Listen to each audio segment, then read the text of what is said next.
Anda qalmaq. Bir çoxumuz bu sözü eşidirik, amma həqiqətən nə demək olduğunu dərindən başa düşmürük. Anda qalmaq sadəcə indiki anı yaşamaq deyil.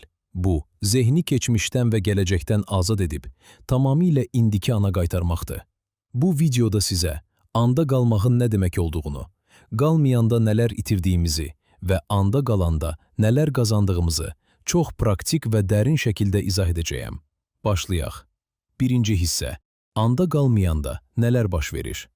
Anda qalmadığımız zaman zehni keçmişə və ya gələcəyə buraxırıq. Keçmişə qaydanda təəssüf, peşmançılıq və günah hissi ilə yaşayırıq. Kaş ki belə etməydim, kaş ki o sözü deməydim.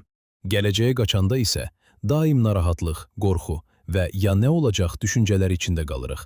Nəticədə, indiki anı yaşamaq əvəzinə zehni iki yerə bölürük və həyatın ən qiymətli anlarını əldən veririk.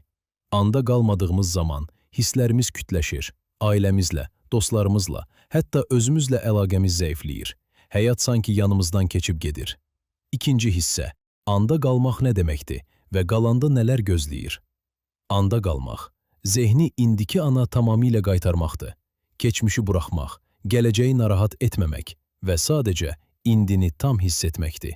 Anda qaldığınız zaman, birincisi, daxili sakitlik yaranır. Zehni daim fikir axınından azad olur. İkincisi, hissləriniz kəskinləşir. Təbiəti, insanları, kiçik anları daha dərindən hiss edirsiniz. Üçüncüsü, qərarlarınız daha ağıllı olur. Çünki reaksiya vermirsiniz, şuurlu cavab verirsiniz. Dördüncüsü, həyat keyfiyyətiniz yüksəlir. Çünki artıq keçmişin yükünü və gələcəyin qorxusunu daşımırsınız. Beşincisi, özünüzlə daha dərin əlaqə qurursunuz. Öz daxili səsinizi daha yaxşı eşidirsiniz. Anda qalmaq sadəcə bir təcrübə deyil, bu həyat tərzidir. Üçüncü hissə. Anda qalmağı necə öyrənmək olar? Anda qalmağı öyrənmək üçün sadə amma güclü praktikalar var.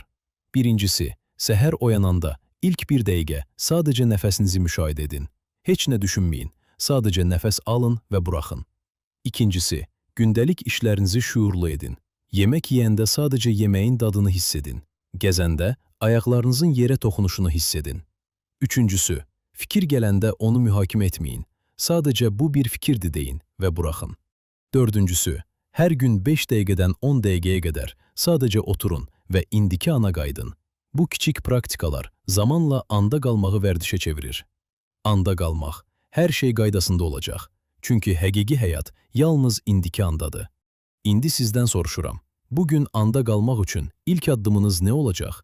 Şərhlərdə mütləq yazın. Videonu bəyənməyi və kanala abunə olmağı unutmayın.